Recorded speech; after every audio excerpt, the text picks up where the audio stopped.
অবাক চোখে তাকিয়ে আছি আমি একটি গাছের উঁচু মগডালের দিকে, কারণ সেই মগডালের উপরে খুব শক্ত করে বাঁধা আমার ওড়নাটা। এতে বেশ অবাক হলাম আমি। আশ্চর্য, এত উঁচু থেকে ওড়না রাখে নাকি? এসব ভেবে আস্তে আস্তে গাছের উপরে উঠতে লাগলাম আমি। উদ্দেশ্য হচ্ছে ওড়নাটা নিজের কাছে আনা, কারণ ওড়নাটা ছাড়া আমি কমফোর্টেবল নই। কিন্তু অত উঁচুতে ওড়নাটা গেল কি করে? নিশ্চয়ই টিউবলাইট স্যারের কাজ। এসব ভাবতে ভাবতে গাছের উপরে উঠতে লাগলাম আমি। অন্যদিকে দূর থেকে দেখে গাছের উপর উঠতে দেখে অবাকের চরম সীমানায় পৌঁছে গেছে জাঙ্কুক। কিছুক্ষণ আগে ঘুম ভাঙে তার। পাশে থেকে না দেখতে পেয়ে বেশ অবাক হয় সে। পরক্ষণে হয়তো বা বাহিরে গেছে এটা ভেবে জাঙ্কুকও বাহিরে বেরিয়ে আসে। তারপর পাহাড়ের চূড়া থেকে তার কাণ্ড দেখে অবাক হয় জাঙ্কুক। জাঙ্কুক তাড়াতাড়ি পাহাড়ের উপর থেকে নিচে নামতে শুরু করলো, কারণ জাঙ্কুক বুঝে গেছে তা কি করতে চাইছে। বেশ কতক্ষণ যাবত চেষ্টা করছি আমি গাছের উপরে ওঠার, কিন্তু প্রতিবারই ব্যর্থ হচ্ছি আমি। তো এবারই লাস্ট ট্রাই করবো, পারলে আনবো আর না পারলে লাগবে না আমার ওড়না। ধুর বলে বুক ভরা শ্বাস নিয়ে উপরে উঠতে লাগলাম আমি। কিছুটা দূরে উঠতেই এমন এক কর্কশ গলায় কেউ বলে উঠলো, ইউ ইডিয়েট লাউড স্পিকার, কি করছো তুমি ওখানে? আচমকা কারো মুখে এমন কথা শুনে কেঁপে উঠলাম আমি। নিচে তাকিয়ে জাঙ্কুক স্যারকে দেখে একটু ভরকে গেলাম। পরক্ষণে নিজেকে শান্ত করে বলে উঠলাম, আপনি আমার ওড়নাটা ওই উঁচু মগডালে রেখেছেন কেন? আরে বোকা, আমি ওটা রেখেছি যাতে দূর থেকে কেউ ওটা দেখতে পেয়ে আমাদের খুঁজতে আসতে পারে। সোজা কথা হলো সুগা যেন দূর থেকে বুঝতে পারে তুমি ওই উপরে ঝুলছো। পরক্ষণে একটু ভেবে বলে উঠলাম আমি, কি বললেন আপনি? আমি ওখানে ঝুলছি মানে? হাসলেন জাঙ্কুক স্যার। তারপর বলে উঠলেন উনি, যেটা বুঝছো সেটাই, এখন তাড়াতাড়ি নেমে আসো ওখান থেকে।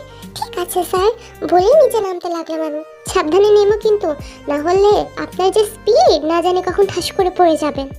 জাঙ্কুক স্যারের কথা শুনে হালকা একটু রেগে বলে উঠলাম আমি, কি বললেন আপনি? আপনার কি মনে হয় আমি কি সবসময় খালি ঠাস ঠাস করে পড়ে যাই নাকি?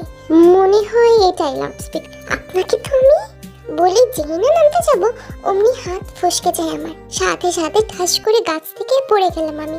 ভয়ে চোখ বন্ধ করে নিলাম আমি। আমার সুন্দর কোমরটা ভেঙে গেল রে কিছুক্ষণ পর। তখন চোখ বন্ধ করে থাকবে লাউড স্পিকার? জাঙ্কুক স্যারের কথা শুনে আমি ধ্যান থেকে বেরিয়ে আসলাম। আস্তে আস্তে চোখ খুলে দেখলাম আমি জাঙ্কুক স্যারের কোলে। তার মানে জাঙ্কুক স্যার আমাকে ধরে নিয়েছে। ইস, লজ্জায় মাথাটা কাটা যাচ্ছে আমার। এদিকে জাঙ্কুক তার লজ্জা মাখা মুখ দেখে হাসলো। তারপর তার কানে কাছে বলে উঠলো, লজ্জা পেলে তো তোমায় দারুণ লাগে লাউড স্পিকার। বিনিময়ে আর কিছু বললো না, চুপচাপ জাঙ্কুকের সাইডের হাতে খামচে ধরে মাথা নিচু করে রইল সে। আবারও হাসলো জাঙ্কুক। আপনার গার্লফ্রেন্ড আছে স্যার? মাঝ সমুদ্রের প্রবল ঢেউ বইছে চারিপাশে। সমুদ্রের পানির শব্দ ভেসে আসছে কানে, সাথে ফুরফুরে মিষ্টি বাতাসের মাঝখানে ইয়া বড় একটা পাথরের উপর বসে কথাটি বলে উঠলাম আমি জাঙ্কুক স্যারকে। আর আমার কথা শুনে জাঙ্কুক স্যার অবাক হয়ে বললেন, হঠাৎ এমন প্রশ্ন লাউড স্পিকার? এমনি বললাম স্যার, আপনার প্রবলেম হলে বলতে হবে না। জাঙ্কুক স্যার হালকা হেসে বলে উঠলেন, তেমন কোনো ব্যাপার না। ও তার মানে আছে স্যার? কি গার্লফ্রেন্ড? মুচকি হাসলেন জাঙ্কুক স্যার। ওনার হাসি থেকে বলে উঠলাম আমি, ঠিক জানতাম স্যার আপনার মতো এত সুন্দর একটা ছেলের গার্লফ্রেন্ড থাকবে না। এতটা কনফিডেন্স? আরে হ্যাঁ, এখনো কি সুজি খায় নাকি? একটু হলেও বুঝি। হাসলেন জাঙ্কুক স্যার। তারপর বলে উঠলেন, আসলেই পাগল তুমি। I know sir. আমার কথা শুনে জাঙ্কুক স্যার অবাক হয়ে বললেন, কি করে জানলে? এটা সবাই বলে। সত্যি তুমি আর ঠিক হলো না। ওসব বাদ দেন তো স্যার, আগে বলুন আপনার গার্লফ্রেন্ডের নাম কি? নিশ্চয়ই এতক্ষণে আপনার চিন্তায় দিশাহারা হয়ে পড়েছে সে। হাসলেন জাঙ্কুক স্যার। তারপর বলে উঠলেন সে, শুনবে তুমি আমার গার্লফ্রেন্ডের গল্প? অবশ্যই স্যার, বলুন। জাঙ্কুক স্যার কিছুক্ষণ সমুদ্রের পানে তাকিয়ে ছোট্ট একটা নিঃশ্বাস ফেলে বলে উঠলেন, সেই দিন ছিল বসন্তের উৎসব, আর সেই দিনই আমার তার সাথে প্রথম দেখা হয়েছিল। সময়টা ছিল বসন্তের দুপুরবেলা। গাড়ি করে বাড়ি ফিরছিলাম আমি। হঠাৎই মাঝ রাস্তায় একটা ছোট্ট বাচ্চা মেয়ে গাড়ির সামনে চলে আসে আমার। হাতে ছিল তার অনেকগুলো বেলুন।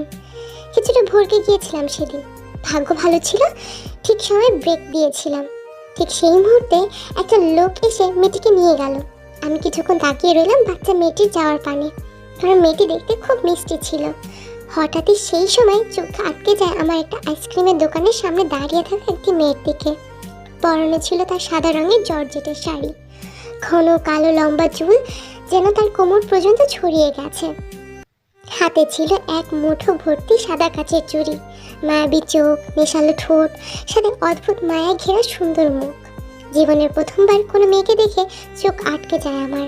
অপলকভাবে তাকিয়েছিলাম আমি মেয়েটির দিকে। এক অদ্ভুত শিহরণ বয়ে যাচ্ছিল আমার হৃদয়ে। বুকের বাঁ পাশে হাতবিটটা ওঠানামা করছিল খুব। মেয়েটির হাতে ছিল এক মুঠো কাঠগোলাপ, যেটার জন্য আরো বেশি আকৃষ্ট হয়ে গিয়েছিলাম আমি। পাক্কা আধ ঘন্টা আমি শুধু তাকিয়েছিলাম মেয়েটির দিকে। সবচেয়ে মজার ব্যাপার কি জানো তে? প্রথমবার জাঙ্কুক স্যারের মুখে নিজের নামটা শুনে বুকের ভেতরে কেমন একটা ধপ করে উঠলো আমার। আনমনে বলে উঠলাম আমি, বলুন। মেয়েটা হলো একদম বাচ্চা টাইপের, বাকি আর বাচ্চা মেয়েদের মতো না। শাড়ি কন্ট্রোল করতে তো একদমই পারে না, সেটা আমি প্রথম দিন দেখেই বুঝতে পেরেছিলাম। মেয়েটি শুধু বাচ্চাদের মতো লাফালাফি করবে আর যেখানে সেখানে পড়বে, আর বারবার আমি গিয়ে তাকে ধরবো। তবে ও যেমন, আমারই তেমন ওকে ভালো লাগে। বড্ড ভালোবাসি আমি তাকে। জাঙ্কুক স্যারের মুখে ভালোবাসি শুনতে বুকের ভেতরে কেমন একটা করে উঠলো আমার, কিন্তু কেন করে উঠলো বুঝতে পারলাম না। জাঙ্কুক স্যার আবারও বলে উঠলো, জানো লাউড স্পিকার, শুধুমাত্র ওর জন্য আজকে আমি ভার্সিটির টিচার হয়েছি। শুধু ওকে দেখার জন্য, ওর সাথে কথা বলার জন্য। হয়তো ওর বাচ্চামো স্বভাবের জন্যই এত ভালো লাগে আমার। জাঙ্কুক স্যারের কথা শুনে আমি অবাক হয়ে বললাম, তার মানে মেয়েটা আমাদের ভার্সিটিতে পড়ে স্যার?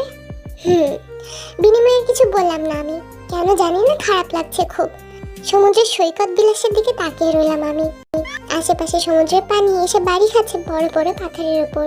ধীরে ধীরে সমুদ্রের ঢেউ বেড়েই চলেছে, যা দেখে জাঙ্কুক স্যার বলে উঠলেন, এখন তাহলে যাওয়া যাক। আপনি যান, আমি আসছি। ঠিক আছে, তাড়াতাড়ি এসো কিন্তু, বলে হাঁটতে শুরু করলেন জাঙ্কুক স্যার। হঠাৎই বলে উঠলাম আমি, নাম কি স্যার মেয়েটার? কিছুটা দূরে গিয়েও আবার থেমে গেলেন জাঙ্কুক স্যার। আমার দিকে মিষ্টি হেসে বলে উঠলেন উনি, বলবো একদিন, বলেই চলে গেলেন উনি। আর আমি কিছুক্ষণ ওনার যাওয়ার পানে তাকিয়ে থেকে আবারও সমুদ্র সৈকত দেখতে ব্যস্ত হয়ে পড়লাম। জীবনটা আসলেই খুব অদ্ভুত, বড্ড অদ্ভুত। একটা বড় ট্রলারে করে আশেপাশে ছোট বড় সব জায়গা খুঁজে চলেছে সুগা, জাঙ্কুক আর তেকে। সেই সকাল থেকে খুঁজে চলেছে তারা। এখন প্রায় সন্ধ্যা হওয়ার উপক্রম, কিন্তু ওদের কোনো হদিসই পাওয়া গেল না। হতাশ হয়ে বসে আছে সুগা ট্রলারের উপরে। চোখ বেয়ে আবারও 2 ফোঁটা জল গড়িয়ে পড়লো। এমন সময় জিসু এসে কাঁধে হাত রাখলো সুগার। সুগা কিছু বলার আগে জিসু বলে উঠলো, চিন্তা করো না, ঠিক পেয়ে যাবো ওদের, দেখো। সুগা জিসুর হাত ধরে বলল, কবে পাবো জিসু? খুব শীঘ্রই। এমন সময় ট্রলারের কর্তৃপক্ষ বলে উঠলো, স্যার এখন জাহাজে ফিরে চলুন, সন্ধ্যাও হয়ে গেছে আর সমুদ্রের ঢেউয়ের প্রবলতাও বাড়ছে। সুগার কিছুক্ষণ তাদের সামনে থাকা কয়েক কিলোমিটার দূরে একটা দ্বীপের দিকে তাকিয়ে বলল, ওই দ্বীপটা পর্যন্ত যাওয়া যাবে কি? স্যার এই মুহূর্তে অত দূর যাওয়া যাবে না, সমুদ্রের প্রবল ঢেউ বইছে, যে কোনো মুহূর্তে বিপদ ঘটতে পারে, বুঝতেই তো পারছেন। ঠিক আছে চলুন, কাল না হয় আবার আসবো এদিকে। ঠিক আছে স্যার। ওখানে কি করছো তুমি? কিছুটা প্রশ্নমাখা মুখ নিয়ে কথাটি বলে উঠলেন জাঙ্কুক স্যার। আর জাঙ্কুক স্যারের কথা শুনে বলে উঠলাম আমি, দেখুন স্যার কি সুন্দর ঝিনুক। এর কথা শুনে জাঙ্কুক অবাক হয়ে বলে উঠলো, তুমি কি ঝিনুক কুড়াচ্ছ লাউড স্পিকার? আপনি আসুন না স্যার, আমি একা একা পারছি না, এখানে অনেক আছে, আমাকে একটু হেল্প করবেন? তোমার কি মাথা খারাপ হয়ে গেছে নাকি? এই সন্ধ্যাবেলা ঝিনুক কুড়াচ্ছ? তাতে কি হয়েছে স্যার? কোন ডিকশনারিতে কি লেখা আছে সন্ধ্যাবেলা ঝিনুক কুড়ানো যাবে না? আশ্চর্য, তুমি রেগে যাচ্ছ কেন? আপনি রাগাচ্ছেন কেন?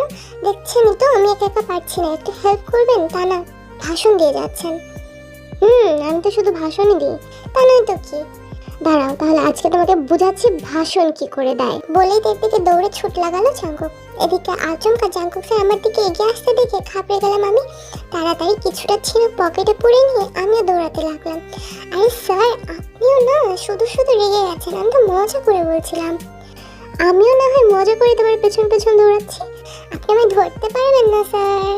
আপনি আমার ধরার আগে আমি ছুটে পালিয়ে যাব, আর আমি তোমাকে পালাতেই দেবো না। বলে আরো জোরে ছুট লাগালাম আমি, আর আমার পেছনে ছুট লাগালো জাঙ্কুক স্যার। পুরো দ্বীপ জুড়ে ছোটাছুটি করছে জাঙ্কুক কাটতে, দুজনের মুখে প্রশান্তির হাসি। কিছুক্ষণ পরে হঠাৎ দৌড়াতে দৌড়াতে জাঙ্কুক তার মাথায় প্রচন্ড বেগে ব্যথা অনুভব করতে লাগলো। জাঙ্কুক তার মাথা চেপে দাঁড়িয়ে পড়লো নিমিষেই।